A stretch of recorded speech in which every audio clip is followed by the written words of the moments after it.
우리 이제 수업 시작합니다. 이제 거룩하신 하나님. 이 책에서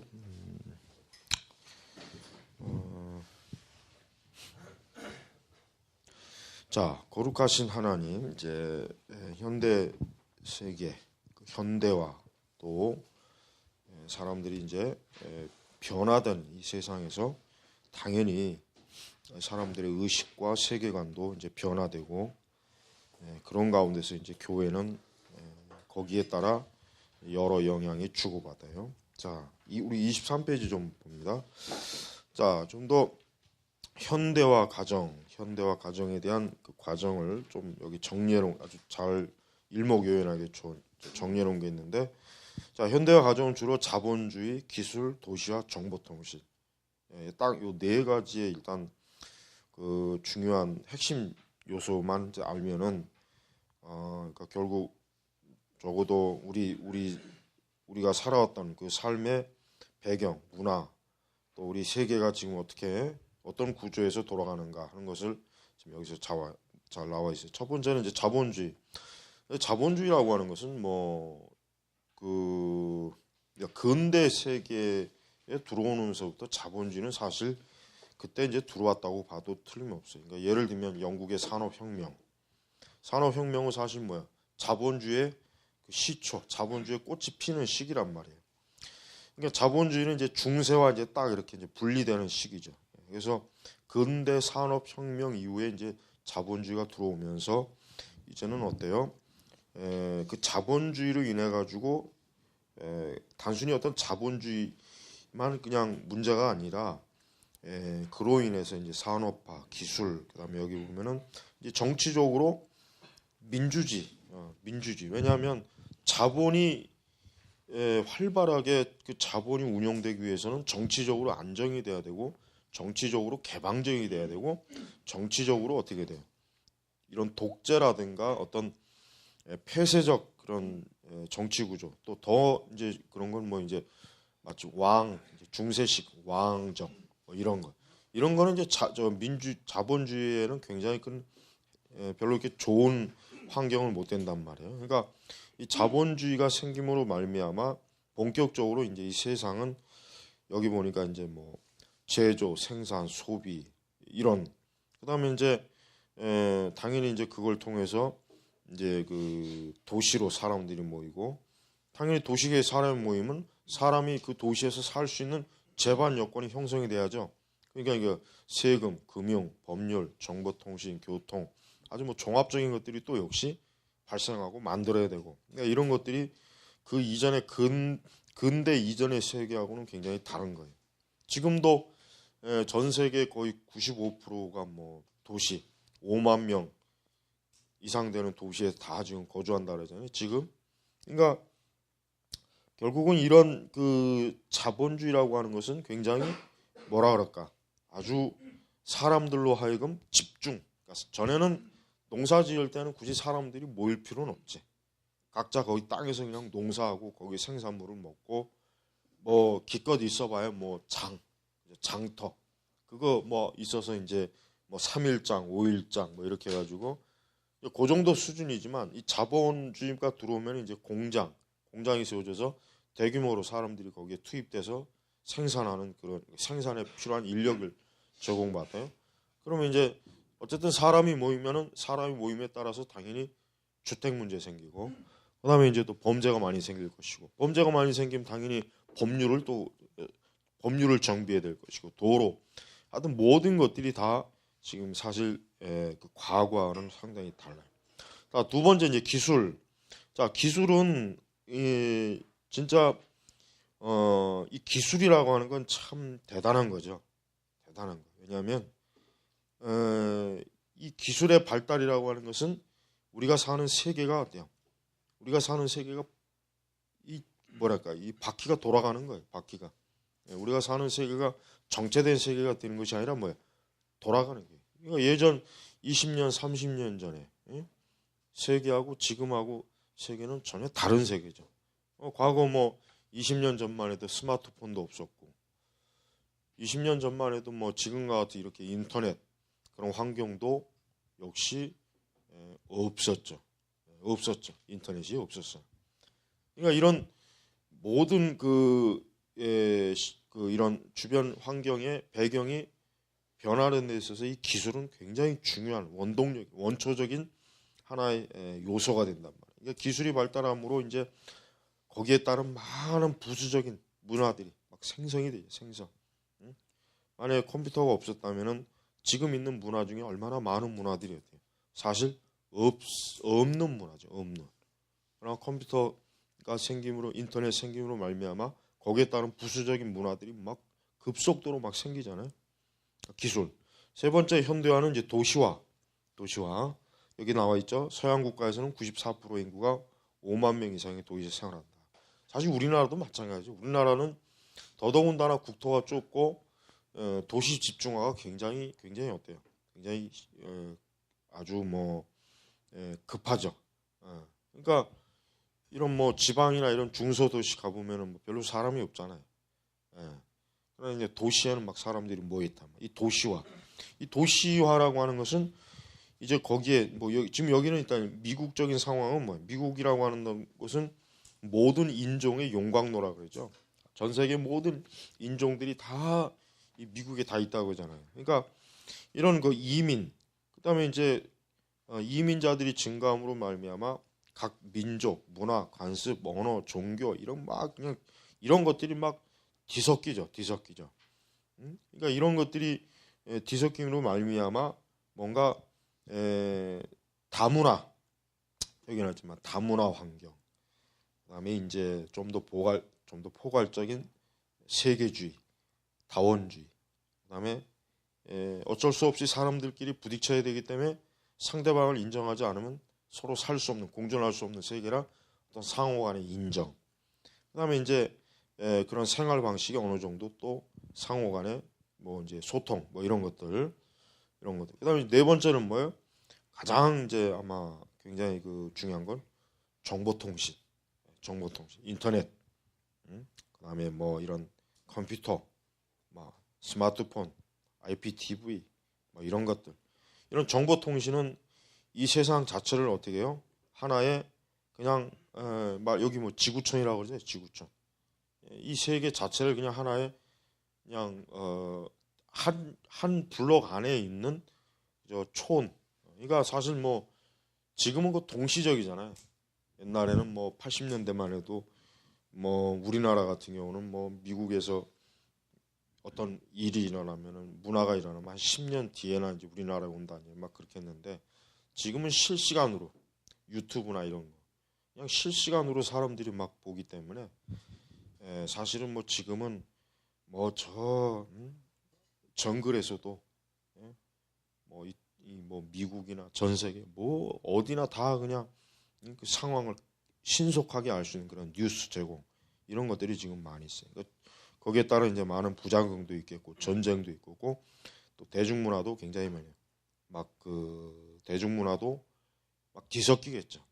여러 문화들이 막 혼합된 그런 대중문화 이런 것들이 자 이런 게 이제 사실 뭐 이제 이런 것들이 결국은 이제 우리 이 교회 이제 어떤 그러니까 교회가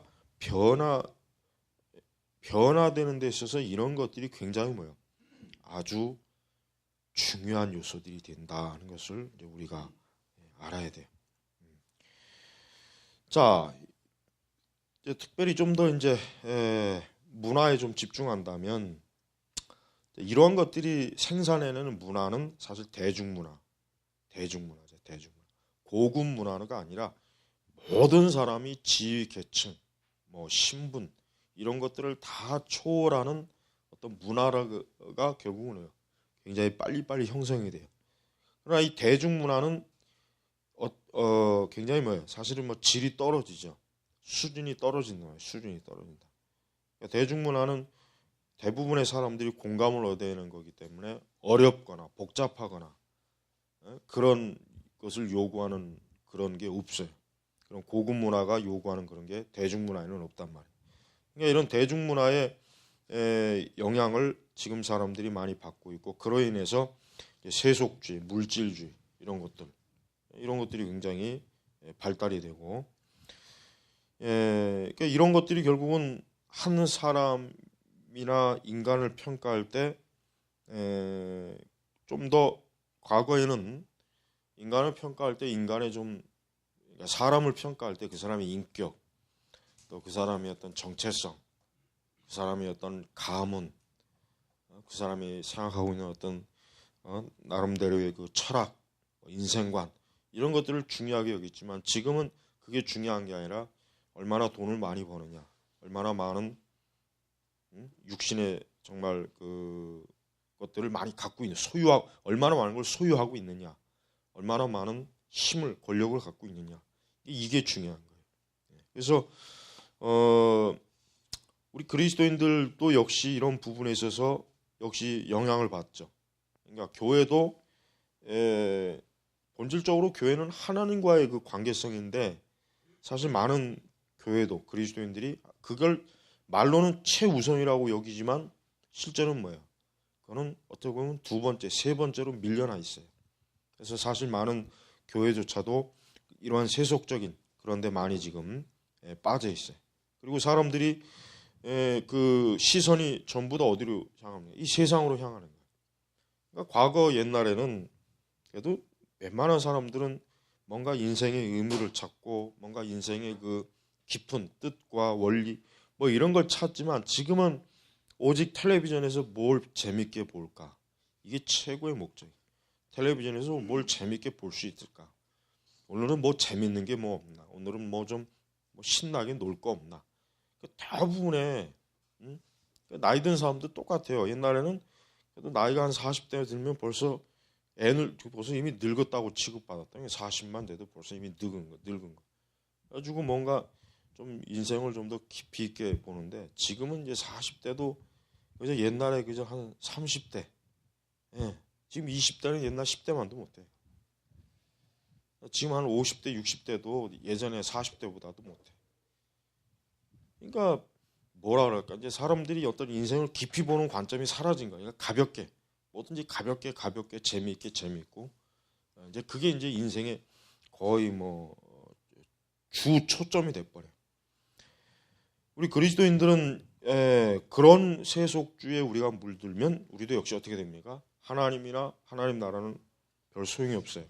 중요한 건 뭐예요? 이제 현세적인 거죠. 그 28페이지 보면 아주 중요한 게 있어요. 거기 보면 이제 세 가지 이제 한 가지 비교되는 그 관점을 지고 있는데 19세기 초에는 대다수의 부고 기사가 이제 고인의 인품, 그러니까 이 사람 어떤 사람이 죽고 나면 신문에 이제 부고가 뜨잖아요. 그러면 이 사람은 참 성품이 어떠한 사람이었고 어떠한 일을 했고 어떻게 평가를 받았고 뭐 이런 것들이 그래도 많이 있는데 지금 신문에 부고란 딱 보면 누가 뒤졌다 이거밖에 없어. 누구 뭐 뒤졌다. 뒤졌다는 말은 내가 쓰는 말이고 그냥 그냥 하여튼 뭐 죽었다는 말도 안 쓰구나. 그냥 딱 한 줄이야. 그다음에 그 누구 상주 누구 그가 뭐 어떤 위치에 그 정도밖에 없어. 이 사람이 뭐 생전에 어떤 평가를 받았다, 어떤 이런 건 없단 말이에요. 이제 하나 나오는 건 뭐 이제 좀 뭐 유명인, 특히 연예인이죠. 나는 연예인이 뒤졌는데 왜 이렇게 신문에 이렇게 떠드는 거 보면 좀 이해가 안 가. 왜? 솔직히 연예인이 뭐 한 게 뭐 있어요? 연예인이 뭐 대단한 사람이 아니잖아요. 그냥 쇼를 한 사람밖에 안 돼요. 연예인들은. 근데 그 사람들이 무슨 대단한 사람이라고 죽으면 막 그냥 뭐 뉴스에 막 뜨고 신문에도 다루고 이건 뭘 뜻하는 건 줄 알아요? 그만큼 우리 사회가 어때요? 이게 수준 이하라는 거예요. 수준이. 아직 굉장히 천박하다.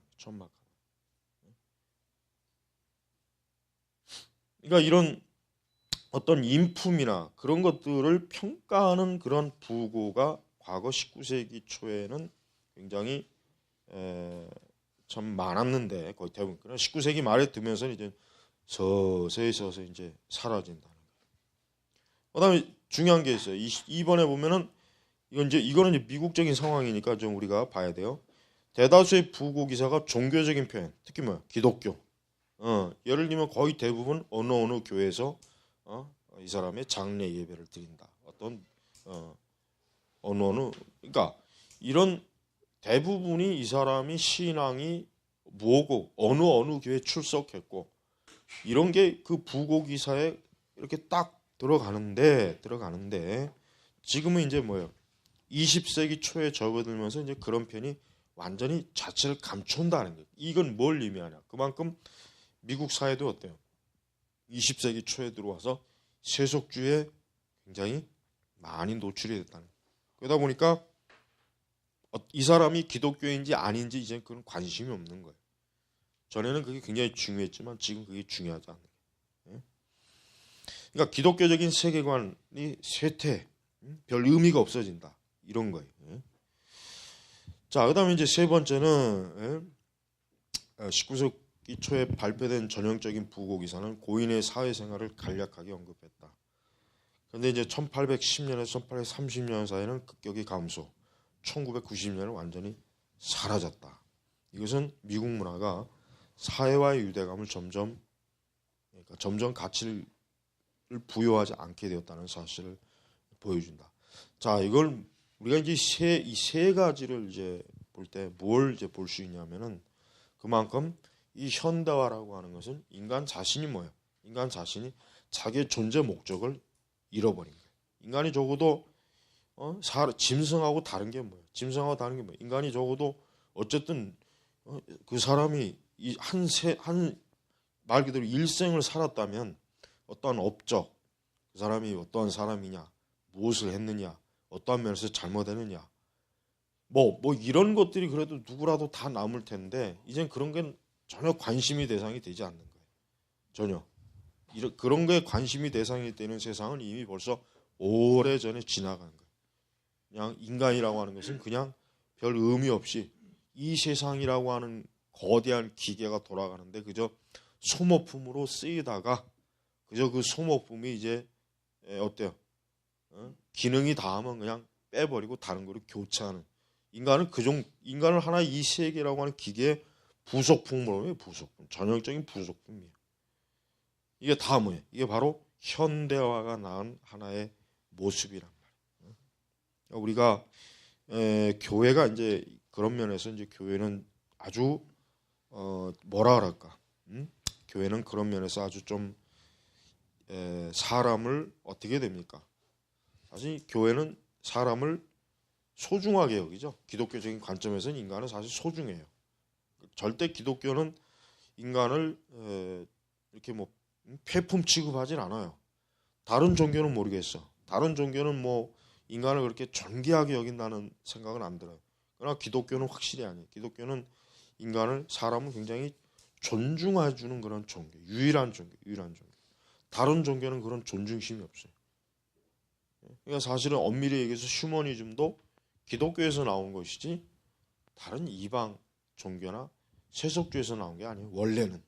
그러나 이제 이게 시간이 지나감에 따라 휴머니즘이 그냥 거의 탈종교화하니까 그냥 세속주의적인 관점으로 인본주의, 휴머니즘이라고 하지 엄밀히 얘기하면은 휴머니즘, 즉 인본주의는 기독교가 아니었으면 나올 수가 없는 그런 하나의 사상이라고 할 수가 있겠어요. 자, 이제 비용과 이윤이라고 하는 걸 보겠습니다. 비용과 이윤. 그러니까 이 비용이라는 게 뭐예요? 무엇을 하는 데 있어서 들어가는 말 그대로 그러니까 무엇을 하거나 이루거나 어떤 것을 성취하기 위해서 거기에 쓰여지는 만큼의 어떤 값, 그걸 얘기할 수가. 이윤이라고 하는 것은 역시 어떤 것을 무엇에 대한 어떤 그 이익을 얻는 거, 이익을 그거죠. 그러니까 이 비용과 이윤이라고 하는 것은 결국 오늘날 우리 사회, 우리가 사는 이 세계는 결국은 인간 사회가 어느 만큼의 비용이 들어가고 어느 만큼의 이윤이 남느냐, 그러니까 오직 이 관점에서만 사람들이 이 세상을 보는 거예요. 그러다 보니까 이런 관점에서 이 세계를 보거나 이 세상을 보게 되면 사실 뭐예요? 굉장히 어떤 모든 게 다 그냥 경제적인 논리로 보겠죠. 경제적인 그런 상황에서는 어떤 인간의 어떤 인격이라든가 성품이라든가 존중심이라든가 예의라든가 예절이라든가 뭔가 이 사람 간의 좋은 관계 이런 거보다는 아주 모든 걸 다 뭐예요? 계산으로 다 이렇게 값을 매기는 거야. 값을. 사람도 값이 정해져 있고 모든 사물에도 다 값이 정해져 있어요. 그러니까 그 값어치만큼만 딱 대우를 받지 그 값어치 이상은 대우를 못 받는 거예요. 이게 바로 뭐예요? 이게 바로 지금 여기서 얘기하는 이윤. 그다음에 과연 어느 정도의 그 비용이 들어가느냐. 인간 관계도 이윤과 비용이라고 하는 관점으로 내가 이 사람과 가까이 하면 어느 정도의 이익을 얻을 수 있겠는가? 이 사람하고 가까이 하면 어느 정도의 비용을 치르면서 얼마만큼의 이윤을 얻겠는가? 이런 관계로 이제 가게 된단 말이에요. 그러니까 모든 이 삶의 방식이라고 하는 건 뭐예요? 지금 31페이지 보면은 거기 뭐라고 했냐면 위에 중반에 캠벨은 전후 미국이 경제적으로는 풍요해졌으나 정신적인 행복은 감소되었다라고 정시죠. 미국은 이제 전후 2차 대전 이후에 세계에서 가장 부자 나라가 돼요. 그죠? 가장 풍요한 나라가 되는데 그러나 그 이전에 비하면 사람들이 어때요? 정신적인 행복은 굉장히 급속도로 저하되는 거예요. 근데 여러분 지금도 뭐 예를 들면 유엔에서 가끔 뭐 전 세계 100몇 개국을 대상으로 가장 행복하게 여긴다 뭐 맨날 뭐 방글라데시야 뭐 이런 진짜 거의 뭐 그냥 전 세계 거지 끝에서 일리를 다투는 그런 나라들 뭐 못 사는 이런 나라들이 뭐 제일 행복함 만족감 이걸 느낀다고 뭐 항상 보면 우선순위 나와요. 우리나라는 항상 최 밑바닥이지 뭐. 그럴 만도 해 우리나라는 하여튼 우리나라 요즘 최근에 또 우리나라 사회를 돌아가는 거 보면은 정말 뭐라 할까 진짜 정말 이민을 가고 싶을 하는 마음이 누구나 다 들 거야. 그런 여력이 없어서 그렇지. 만약에 진짜 선택을 한다면 이민을 다 가고 싶어요. 혼통 사회가 그냥 이 선동질하는 이 세력들이 다 그냥 개판을 치잖아요. 개판을. 안 치는 데가 없잖아요. 어느 영역이든 간에. 그러니까 이런 상황에서 여러분 우리나라도 사실 수십 년 흔히 그러잖아요. 우리나라 뭐 역사가 뭐 5,000년이라 그러죠. 5,000년 역사 동안에 지금같이 이렇게 잘 먹고 잘 사는 시대가 한 번도 없었거든. 한 번도 없었다. 한 번도. 그런데 과연 사람들이 행복하냐 이게. 행복하지 않죠. 우리나라는 이렇게 보면은 확실히 딱 보면은 왜 이렇게 뭔가 모르게 굉장히 한편으로 뛰어나는데도 불구하고 이 사회는 굉장히 어때요? 너무나 많은 도저히 이해할 수 없는 일들, 비이성적인 그런 일들, 야만적인 일들. 여기가 무슨 뭐 아프리카도 아니고 무슨 뭐 저 남미 이런 깽단이 막 설쳐되는 것도 아닌데도 불구하고 뭔가 모르게 이상한 나라. 그러한 우리 지금 사회. 그러니까 우리나라도 똑같아요. 경제적으로는 풍요했지만 정신적인 행복은 뭐야? 확실히 감소됐어요. 옛날 30년, 40년, 20년, 30년 전에 그때보다 우리나라 사람들은 더 뭔가 불만, 뭔가 더 그냥 정신적으로 피곤하고 힘들고 더 좋은 이 모든 것들이 이렇게 하는데도 불구하고 여전히 뭐야? 사람은 이게 자꾸 감소되는 거예요. 근데 이게 앞으로 더 심할 거예요. 앞으로 더 심해요. 절대 나아지질 않아요. 우리가 이런 세상에 살고 있단 말이에요. 그러니까 이러한 세상에서 우리가 결국 인간은 모든 면에서 병드는 거죠. 병드는 거죠. 모든 면에서 병드는 거예요. 그러니까 교회가 지금 우리 사회에 이런 이 현상을 바로 봐야 돼요. 바로 보면서 이제 우리가 이 복음을 증거해야지 이런 걸 전혀 모르고 그냥 딴소리하고 있으면 안 되지. 자, 이제 중심의 소멸. 현대 세계는 지나치게 많은 경쟁적인 흥미거리와 가치와 우상과 종교와 세계관 등으로 가득하고 너무 많은 활동과 책임과 선택의 자유가 범람하고 있기 때문에 어때요? 이 때문에 이전 세대가 소유했던 의무의 조화는 시장의 물서와 소란과 모든 감각을 끊임없이 엄습하는 공격의 자리를 내주고 있다. 이렇게 내주고 있다. 그러니까 이거 여기 잠깐 뭐예요? 모차르트에서, 뭐 건젠 로지스에서, 그다음에 아키나스에서, 정보 광고, 밀턴에서 갱스터 랩으로.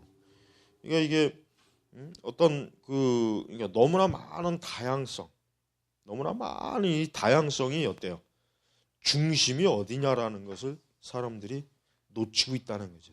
그러니까 너무나 많은 이 다양화는 사람들로 하여금 뭔가 도대체 중심이 뭐냐라고 하는 그런 그 혼돈, 무질서. 그러니까 뭐 미국의 이런 미국의 이런 마트에 가 보면은 막 뭐 잼만 해도 막 수백 종류가 있다 그러잖아요. 막 어떤 상품 하나가 있으면 그게 막 수십 종류. 그러니까 뭘 선택해야 될지 모를 정도로 그 많은 상품. 그러니까 오히려 그게 사람들을 소비자들을 어때요? 피곤하게 한다는 거예요. 예를 들면 두 가지 세 개 있으면 그냥 거기서 하나 고르면 되잖아. 근데 딸기잼이 만약에 100가지가 있다.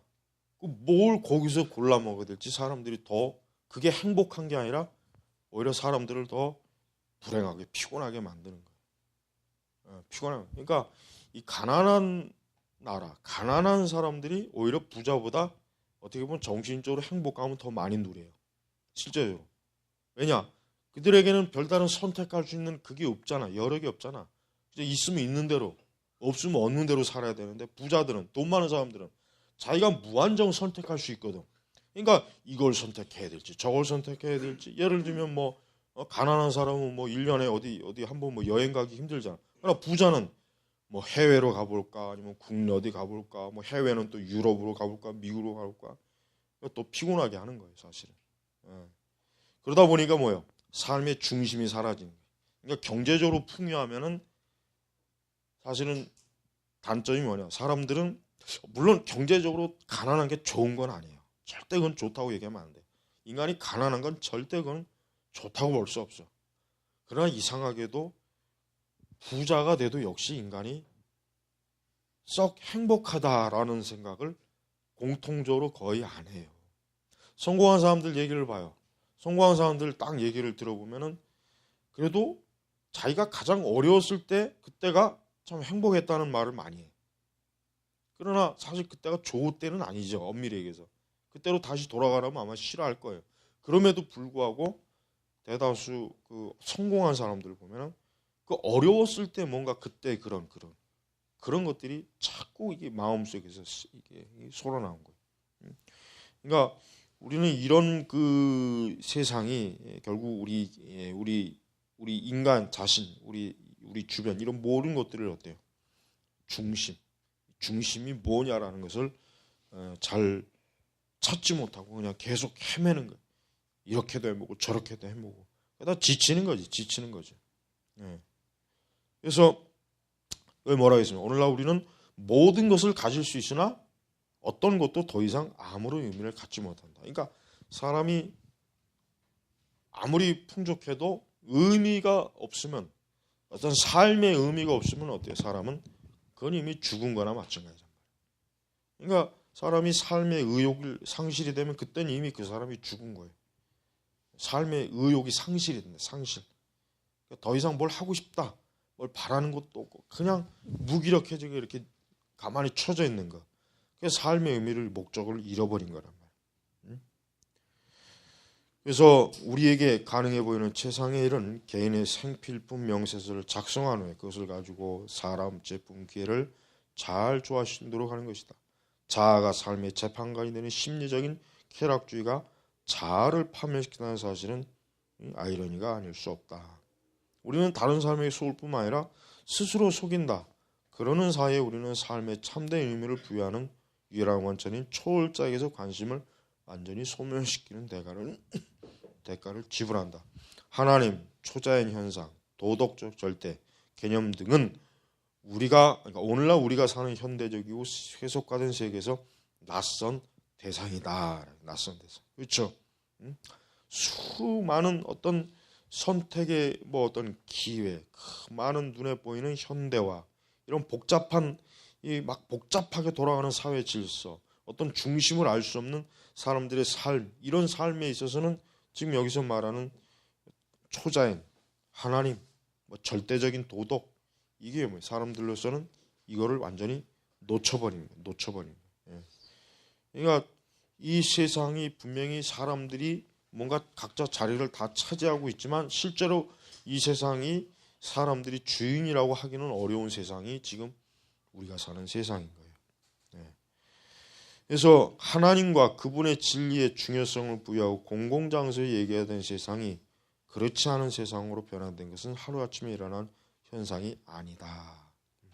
그러니까 지금 우리가 참 우리 그리스도인들도 한 가지 이제 참 괴리감이 있어요. 이건 나도 많이 느끼는 건데, 우리가 왜 일상적으로 하나님에 대해서 얘기하는 게 참 힘들까 이거예요.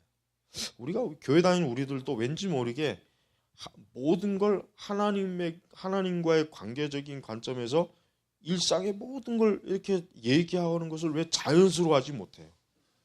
난 그것도 참 나도 역시 이게 역시 우리도 역시 이게 지금 너무나 우리 세계에 깊이 이게 지금 파묻혀 있기 때문이겠다는 생각이. 그러니까 자연스럽게 하나님에 대해서 가령 옛날 18세기나 뭐 19세기는 분명히 그냥 자연스럽게 하나님과의 모든 영역에서 하나님과 관련되게 모든 걸 다 사람들이 이야기하고 토론하고 문제를 파악하고 모든 걸 다 그랬을 텐데, 근데 지금은 이게 우리 교회 다니는 사람들이 이게 안 돼요. 그냥 교회 안에서도 약간 정도만이지 밖에 나가서 우리가 예를 들면 세상 사람들과 얘기할 때 하나님께서 이 세상 그렇게 얘기한다면 왠지 이게 좀 뭔가 낯설고 이 사람이 나를 이상하게 보지 않을까 그런 생각이 든단 말이에요. 역시 당연히 이상하게 보겠죠. 그런 얘기는 교회 안에서 하는 얘기지 교회 밖에서 사무실에서 할 얘기는 아니지 않느냐, 이렇게 이제 취급을 받겠단 말이에요. 그러니까 이게 뭐야? 이게 이제 우리 그리스도인들에게서도 뭐야? 하나님의 진리라고 하는 것이 그냥 요 교회 안에서 그냥 자기 그 골방 안에서만 이렇게 막 다룰 수 있는 문제지, 이게 바깥으로 해서는 다뤄서는 안 된다라는 어떤 암묵적인 침묵을 강요당하는 세상에서 우리가 거기에 굴복하고 있는 거예요. 예를 들면 우리가 진짜 교회 안 다니고 뭐 하나님 모르고 성경 아니면 이런 사람들과 얘기할 때 우리가 주도적으로 하나님에 대해서 하나님의 영광, 하나님의 섭리, 하나님 뭐 복음의 교리 이런 것들을 막 모든 삶에 막 엮여가면서 자연스럽게 이야기할 수 있는지, 아니면 그런 거를 그냥 이 꽉 닫고 그냥 일반적인 세상 돌아가는 얘기로만 그냥 이렇게 얘기하다 끝날지. 그러니까 우리가 그런 거를 볼 때마다 우리 자신도 하나님에 대한 인식이 사라지고, 어때요? 여기 보니까 첫 단계로 하나님이 사회 인식에서 사라지기 시작하고 떠들썩한 인간의 열망만이 하나님 자리를 차지한다. 그렇죠? 이거 참 오늘날 뉴스나 신문을 보면 알 수 있는 거예요. 뉴스나 신문은 막 이 세상이 뭐 그냥 하루아침에 다 망할 것처럼 맨날 내가 한 신문을 지금 한 십몇 년을 지금 매일 읽는데 보면은 맨날 무슨 당장 내일이 뭐 다 망할 것처럼 항상 신문은 뭐 늘 떠들어야 돼. 뭐 그냥 하루아침에 뭐 나라가 무너질 것 같고 뭐. 근데 늘 그래 늘. 또 조금 지나면 또 잊어버리고 또 지나면 또 새로운 게 또 그거 갖고 막 사람들은 막 열을 내다가 또 시간 지나면 또 금방 잊어버려. 예. 그러니까 정말 그렇게 큰 의무도 없는 것들을 사람들은 그냥 막 대단한 것이냐 거기에 목을 메고 막 살잖아. 근데 사실 지나고 보면 별거 아니야. 지나고 보면 아무 별거 뭐 대단한 것도 아닌데. 근데 그때는 또 그걸 모른단 말이야. 그러니까 우리 그리스도인들은 그러니까 하나님 나라의 일, 교회 이런 하나님과 복음에 관련되는 일들이 제일 큰 문제가 되고 이게 제일 중요한 문제가 되고 이게 가장 우리의 관심사가 되는데, 우리는 이거를 너무 우리 교회 우리 그리스도인들도 이거를 그냥 뭐랄까 너무 그 매너리즘, 그러니까 그냥 늘 익숙한 거예요. 늘 익숙한 거니까 중요한지를 모르는 거예요. 대신 우리의 눈을 바깥으로 세상이 어떻게 되고 사실 뭐 우리 성도들이 솔직한 얘기로 뭐 이 세상이 나라가 무너지든 망하든 세상이 뭐 그냥 사실 우리 엄밀하게 우리 성도들에게 그게 그렇게 중요한 건 아니에요. 왜? 우리 사실 하나님 나라가 있잖아요. 우리에게는 하나님 나라가 있기 때문에 엄밀히 얘기해서 우리가 이 세상이 지금 뭐 당장 뭐 어떻게 될 것이다 그게 그렇게 사실 엄밀하게 우리에게서 뭐 제일 큰 문제는 아니라고. 우리에게는 더 큰 나라, 이 세상은 일시적이지만 하나님 나라는 영원하잖아요. 바로 그 영원한 나라에 속한 우리니까 그 영원한 것에 대해서 우리가 항상 더 많은 관심과 더 많은 거기에 대한 초점, 더 많은 거기에 대한 대화, 거기에 대한 더 많은 관심을 기울여야 이게 정상인데 사실은 그렇지 못하고 있어요. 예. 그만큼 교회는 이렇게 그저 이 세상에 떠들썩한 잔치에 교회는 사실 참여할 필요가 없어요. 이 세상에 요란벅적하고 떠들썩한데 그냥 교회가 같이 끼어가지고 같이 사실 맞장구 치고 그럴 상황이 사실 아니잖아요. 우리는 하나님에 대해서, 하나님의 나라, 하나님의 영광, 그게 사실 우리에게 가장 실제적인 문제, 우리에게 현실적인 문제는 사실 그거지. 이거는 그냥 영적인 거니까 이건 현실하고 상관이 없어. 이렇게 우리가 거의 대부분 다 이렇게 생각하고 있어요. 거의 대부분. 그건 아주 잘못된 거예요. 네. 자, 둘째 단계는 완전히 인간적인 열망을 대신 자리하게 되면 현대화가 세계에 풀어놓은 놀랍 많은 파급 효과가 크고 비인격적인 힘이 삶을 이루는 중심을 차지한다. 그러니까 이런 세상의 떠들썩함, 요란함, 인간의 그 자아의 욕망이 극대화되게 되면은 어때요? 결국 비인격적인 힘이 삶을 이루는 중심이에요. 그러니까 사람이 사실 오늘날 세상은 우리 개인이 뭘 이렇게 주도할 수 있는 세상은 아니에요. 지금 우리가 사는 이 세상은 과거의 농경 사회가 아니기 때문에 지금은 뭐 어떤 한 개인이 막 세상을 이렇게 좌지우지할 세상이 지금은 못 된단 말이에요.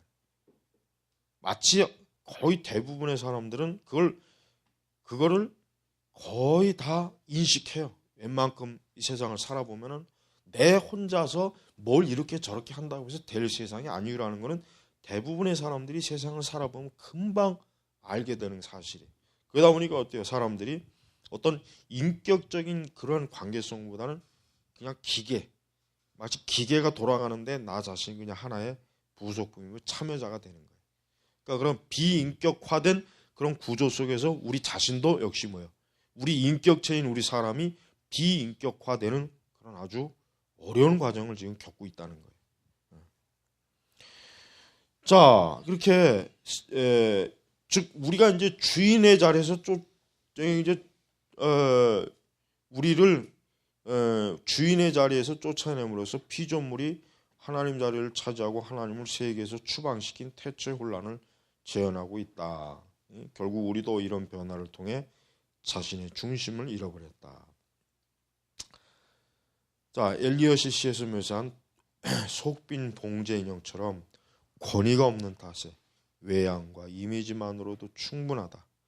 외양과 이미지가 예전의 인품과 덕성이 수행한 기능을 이어받는다. 오늘날에는 실제로 착한 것보다 착하게 보이는 것이 더 중요하다. 외양이 실제보다 훨씬 더 중요하다. 사정이 이렇게 되다 실체는 쉽게 자체를 감춘다. 남은 건 공허함뿐이다. 이것은 자아를 간절히 추구하는 현상이 왜 발생하는지 설명해 준다. 배부른 사람이 아니라 굶주린 사람만이 언제나 먹는 것을 생각하며 자아를 상실한 사람만이 자아와 자신의 관점에 삶의 모든 것을 정의한다. 그러니까 이런 그 어떤 텅 빈, 그러니까 사람들이 실제 말 그대로 이제 빈수레가 요란하다고 사실 아무것도 없는 오늘날 사람들은 그저 겉으로 자기 자신을 좋은 이미지로 꾸미는데 열심히 좋은 이미지로 사람들을 어떻게든 호감을 사거나 사람들을 속이거나 또 사람들을 아주 혹하게 만드는 그런 데만 그러니까 바로 이게 이제 자아개발이라는 게 그게 사실은 어떤 그게 어떤 한 사람을 좋은 쪽으로 발전시키는 것이 아니라 그냥 자기 자신을 어떻게 하든지 그냥 좋은 척, 이게 잠깐의 어떤 기술적인 것을 가지고 위장시키는 그 정도밖에 안 돼요. 이게 자아 개발하는 그런 책들은 사실 뭐 읽어봐야 별로 도움도 안 되는 책이거든요. 그런 책들은 사람들이 실제로 갖춰야 될 것을 갖추지 못하게 한다고. 오히려 어떻게 하면 내가 이런 자아 개발 기술을 잘 써먹어가지고 내가 좀 그렇지 않은데 그렇게 보일까, 그렇게 참 꾸며낼까, 이런 게 이제 거의 대부분의 사람들. 요건 그거 하나가 이제 자아숭배죠, 자아숭배. 자, 이렇게 이제 자아를 상실하거나 자아를 또 숭배하거나 아니면 자아를 실현하는, 마치 이것이 인생의 전부라고 여기는 사회, 바로 현대화의 결과물, 현대화의 결과. 그래서 자, 이런 식으로 현대 세계에 발을 들어놓게 된 우리의 삶, 이런 기계화된 도시문화, 이런 것들이 이 대도시 중심, 그다음에 제품, 자본, 서비스, 정보, 그러니까 이런 것들은 사실은 뭐예요? 우리 인간을 점점 더 영적인 방랑자예요. 돌아갈 고향이 없는 떠돌이가 되고 삶의 내면은 끊임없이 소실돼. 심지어는 뭐예요? 기독교 신앙의 자라남 토양마저도 역시 그렇게 된다고 그랬어요. 우리가 이렇게 기독교라고 하는 것도 지금 여지없이 어때요? 지금 맥을 못 추는 거예요. 우리의 그러니까 오늘 우리 시대 기독교라고 하는 것도 사실 지금 이와 같은 현상에 전혀 그냥 맥없이 그냥 확 무너지는 거예요. 무너지는 거. 자, 34페이지 보면은 복잡한 현대 생활의 길을 걸어갈 때 우리의 신앙은 우리와 동행해야 한다. 그래요, 맞아요. 우리의 신앙은 정말 우리가 살아가는 지금 이 세상에서 동행을 해야 돼. 동행. 우리의 신앙이 이것을 감당할 수 없다. 제풀에 지쳐서 그냥 스스로 포기하면 안 돼요. 동행을 해야 돼. 동행.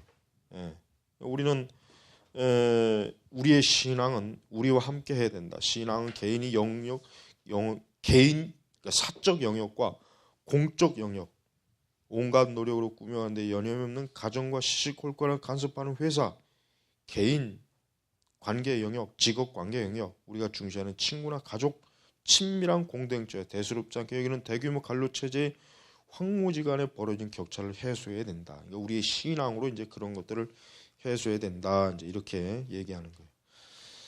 자, 이렇게 우리가 사는 20세기 또 21세기 이런 것들이 복음주의 교회를 어떻게 변화시키는가라고 하는 거. 그게 이제 바로 뭐예요? 이제 다음 현대 교회 상황 챕터 2로 이제 들어가 봅니다. 자, 거기 보겠습니다. 자, 거기 보면은 이제 2장 현대 교회 상황, 이제 바로 이제 우리가 1장에서 본 것처럼 1장에서 자본주의, 정보 사회, 어떤 그런 대중문화 이런 종합적인 것들이 이제는 교회를 어떠한 상황으로 이제 바꾸어 놓았는가라고 하는 것을 지금 이제 봅니다.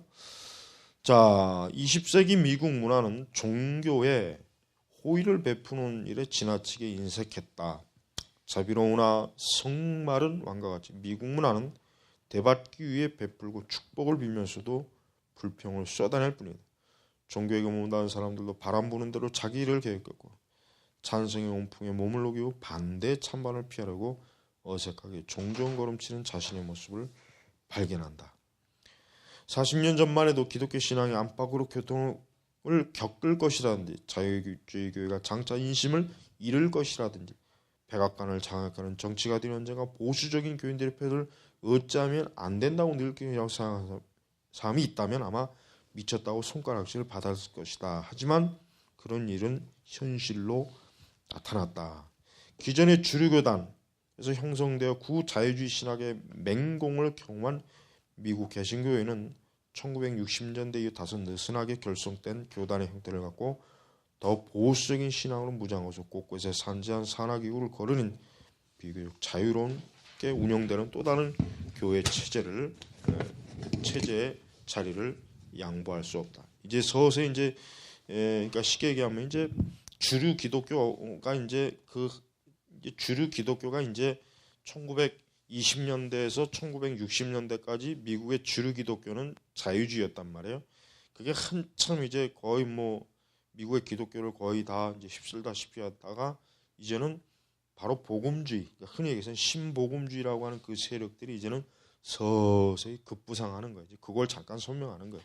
그래서 76년에 이제 복음주의 해라, 뉴스위크지가 이제 그 해 그 책 표지에다가 이제 그 복음주의 해라고 이렇게 했죠. 그러니까 이 시대 바로 그때가 이제 신복음주의가 이제는 어때요? 주류 기독교, 구자유주의 기독교의 그들이 잡고 있던 모든 주도권을 이제 신복음주의의 주도권을 확 잡아버리죠. 네, 바로 그때 이제 뭐 빌리 그레함이 이제 막 엄청난 막 대규모 이제 부흥 전도 집회를 통해서 미국 내에서나 이제 뭐 제3세계 뭐 이런 데서 막 아주 그 활개를 쳐요. 근데 유난히 또 이제 갑자기 그때 이제 그러다 보니까 이제 괜히 뭐라 그럴까, 세상도 그 전에는 별로 그렇게 기독교에 대해서 뭐 그렇게 썩 뭐 이렇게 같이 뭐 그러지 않다가 이제 이 복음주의라고 하는 것이 어느 날 갑자기 미국 사회에서 정치가들마저도 이제는 주목하지 않으면 안 될 만큼 뭔가 굉장히 큰 힘을 자꾸 이렇게 속에서 기르고 있죠. 그래서 이러한 현상들이 점점 굉장히 커져요. 그래서 사실 그냥 통계적으로 보면은 그 미국의 개신교회는 사실 굉장히 커져 버렸어요. 이전보다 더 많은 사람들이 교회도 나오고 헌금도 많이 내고 교회 여러 프로그램도 많이 참여하고 교회도 많이 생겨나고 사실 그런 현상들이 많이 일어났어요. 그러니까 느닷없이 기독교가 갑자기 미국의 그 주류 사회나 이런 기독교 보편 사회에서 어디를 가나 이제는 이 어떤 뭐 복음주의적 어떤 복음에 대해서 막 사람들이 얘기하거나 막 이제 그런 데 관심을 막 기울이는 현상들이 많이 나타났다, 이렇게 보는 거예요. 근데 이거는 쉽게 얘기하면 이제 이런 것들은 그냥 사실 뭐야, 정말 표면적인 거예요. 이런 것 때문에 뭐 갑자기 미국 사회가 다시 청교도 사회로 갔다, 그런 말은 할 수가 없죠.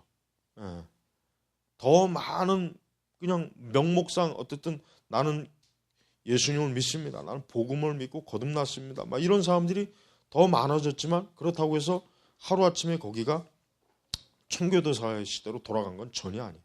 오히려 그러면 그럴수록 세속문화는 더 또 타락하고 세속문화는 더 뭔가 모르게 문제가 많이 발생하는 그런 것들이 있었어요. 그러니까 순전히 외적, 1993년에 실시된 한 설문조사에서 교회 출석, 개인기도 같은 몇 가지 외적 신앙을 기준으로 종교에 대한 헌신도를 측정했는데 스스로 거듭났다고 주장하는 미국인 중 25%만이 실제로 분명한 신앙인식을 가진 것으로 나타낸다.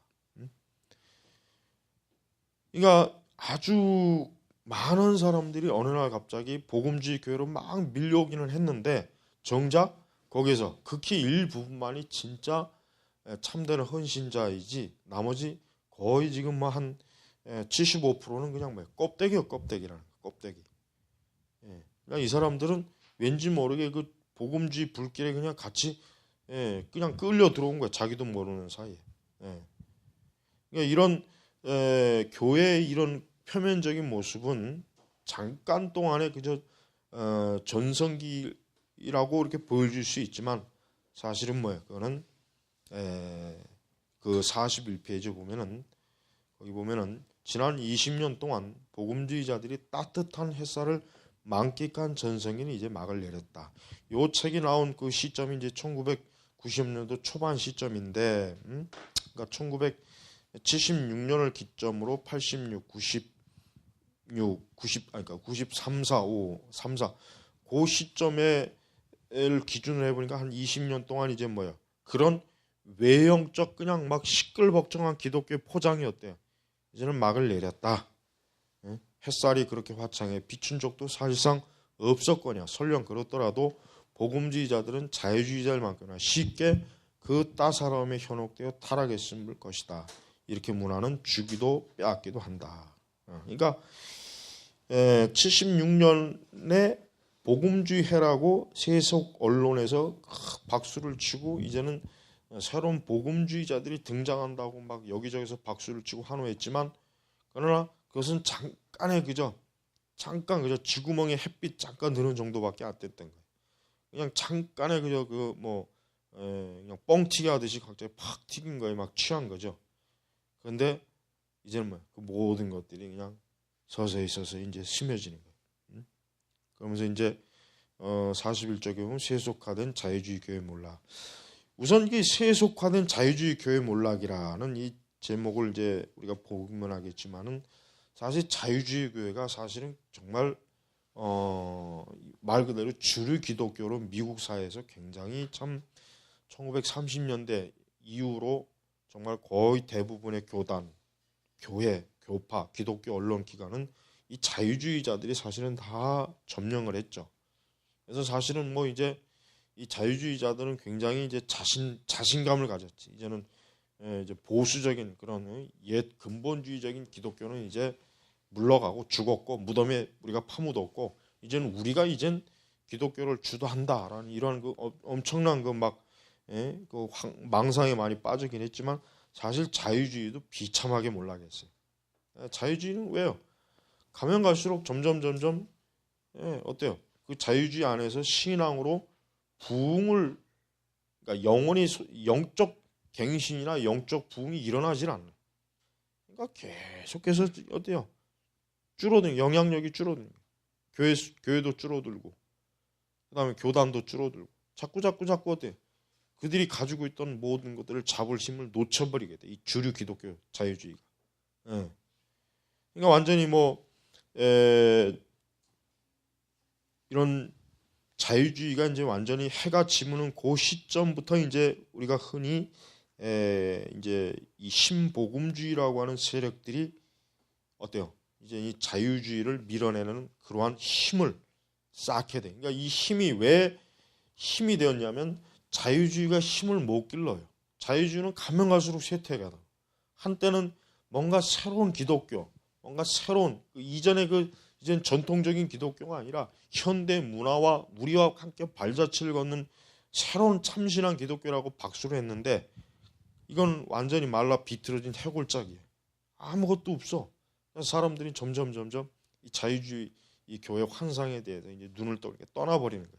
바로 그 틈을 이제 비집고 들어온 게 신복음주의라고. 신복음주의는 근본주의하고는 좀 달라요. 근본주의는 겉으로 볼 때도 굉장히 폐쇄적이고, 그들의 구조도 폐쇄적이고 활동도 폐쇄적이지만, 신복음주의는 자유주의의 장점을 교묘하게 채용하고 또 근본주의의 일부분도 채용한 그런 양편의 장점을 잘 수용해서 어떻게 보면 화장빨이 좋았어요. 사실 쉽게 얘기해 화장빨이 좋은 거예요. 화장빨. 근데 사실은 신복음주의도 결국 그 화장빨이 지워질 때쯤 되니까 뭐가 나타나요? 그 추악한 면이 나타나는 거예요. 그러니까 그거를 사람들이 너무 늦게 알아챈 거지. 그러니까 근데 우리나라는 신학적으로도 여전히 신복음주의를 구분을 못해.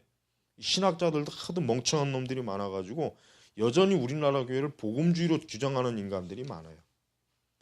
그러니까 좀 제대로 깨어있는 신학자라면은 이제 신복음주의라고 하는 그런 하나의 그 집단을 이제는 딱 규정을 해서 한국 교회는 신복음주의다, 복음주의가 아니다라고 이렇게 규정하는 논문이나 책을 자꾸 내야 되는데, 감히 이제 그런 논문을 내는 학자들이 없죠. 그렇게 내면은 이제 완전히 학계에서 이제 매장 당하겠지. 이제 거의 대부분의 그 신복음주의 학자들이 자기를 복음주의라고 하고 있는데, 복음주의라고 그렇게 이제 표방하고 있는데, 자기네들을 신복음주의라고 이렇게 하면은 매도한다고 얘기했지. 매도한다고. 그래서 우리는 이 자유주의나 신복음주의나 똑같은 길과 똑같은 몰락의 길을 가고 있다는 거. 쌍둥이에요. 신복음주의가 그렇게 자신만만하게 자유주의를 우리가 이겼다, 우리 이제 신복음주의가 이제는 기독교를 접수한다라고 이렇게 자신만만하게 나왔는데, 어쩌면 그렇게 쌍둥이 같이 똑같이 몰락하는 길이 똑같아요. 어떻게 보면 자유주의가 몰락하는 것보다 더 비참하게 몰락한 게 신복음주의예요. 우리나라 보세요. 우리나라 교회 몰락하는 거 봐요. 지금 얼마나 비참해. 우리나라 지금 교회가 몰락하는 거 봐. 지금 자유주의가 몰락하는 거는 별로 비참하지 않아요. 그러나 신복음주의가 몰락하는 거는 굉장히 비참해. 그래서 우리가 지금 같은 이런 교회 환경에서 우리는 올바른 정말 신학을 통해서 이 거룩하신 하나님, 지금 여기 책 제목 말 그대로 이 거룩하신 하나님에 대한 이 영광스러운 모습을 교회가 회복하기 전까지는 교회는 뭔 짓을 해도 안 된다는 걸 우리가 알아야 돼요. 예. 자, 우리 이제 나머지 이제 다음 시간에 또 한번 하고, 자, 기도하겠습니다. 하나님 아버지 감사합니다. 우리가 더욱더 열심히 신학 공부를 바르게 해서 참 우리 시대에 이렇게 참 하나님의 이 교회들이 비참하게 지금 몰락하고 있는 것을 참 우리 스스로가 바라보면서 더욱더 진리로 깨어있고 영적 각성을 통해서 참 하나님의 교회를 온전히 세우고 이 복음과 이 진리의 말씀 성경을 참 증거하고 가르치는 그러한 귀한 사역을 저희 모두가 잘 감당하도록 도와주시옵소서. 아버지 하나님께서 우리 선민교회와 또 이 신학교를 많이 축복해 주셔서 하나님의 그 의롭고 거룩한 열매를 풍성하게 맺게 하옵소서. 예수님의 이름으로 기도 올렸습니다. 아멘.